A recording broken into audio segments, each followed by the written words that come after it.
देखो बेटा, ये भी सवाल बहुत अच्छा है। इसमें कह रहे हैं कि copper of a fix volume. Fix का मतलब क्या हो गया बेटा? कांस्टेंट, यानी कोई चीज कांस्टेंट है, फिक्स है, और उसे drawn into A length of L. मान लीजिए इतना सा आपके पास कॉपर था, फिक्स वॉल्यूम था, तो आप वॉल्यूम जानते हैं क्या होता है? Area into length. ये आपका फिक्स था, इससे आपने खींच के एक वायर बना लिया। जानते हैं आप वायर बना लेंगे तो उसके पास क्या होगा? उसके पास उसकी लेंथ होगी, एम ए राइट, और एक एरिया होगा। अब आपने क्या कहा कि साहब इस पे जो है एफ फोर्स लगा दिया, जिसकी वजह से बहुत छोटा सा नन्ना सा मुन्ना सा प्यारा सा एक्सटेंशन हो गया। अब क्या कह रहे हैं कि which of the following graph is straight line. यानी अगर आप एक बार ऑप्शन जरूर देख लिया कीजिए कि डेल्टा एल और वर्सेस एल या एफ में ग्राफ कौन सा ऐसा होगा जो स्ट्रेट लाइन होगा। तो आपने कहा हमको मालूम है, इसको मासूम है, क्या होता है? Young modulus is equal to stress upon strain.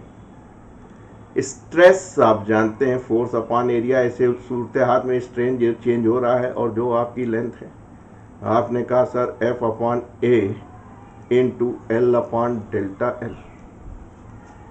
अब आपने कहा कि सर यंग मॉडुलस तो कांस्टेंट होगा क्योंकि ये जो कॉपर है उसी कॉपर का बना हुआ है।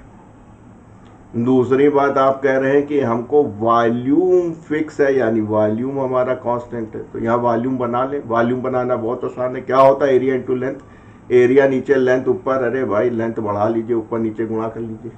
अब आपका काम बन गया एफ एल स्क्वायर, और ये ए और ये ए बन गया आपका वॉल्यूम, और नीचे बना डेल्टा एल। तो देखिए यंग मॉडुलस कॉपर का सेम होता है, ये भी कॉपर है, उसी वायर से बना है, बेसिक प्रॉपर्टी है तो सेम होगा। आपका वॉल्यूम आपने फिक्स कर रखा है, कांस्टेंट है, तो आपको मिल गया कि साहब जो डेल्टा एल है वो एफ इंटू एल स्क्वायर होगा।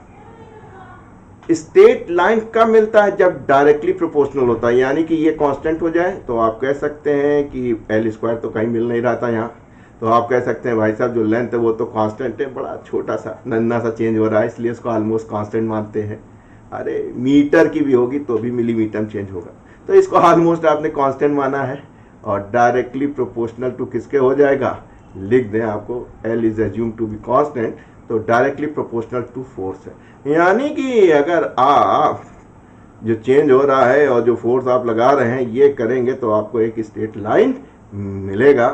Option 2 is the correct option.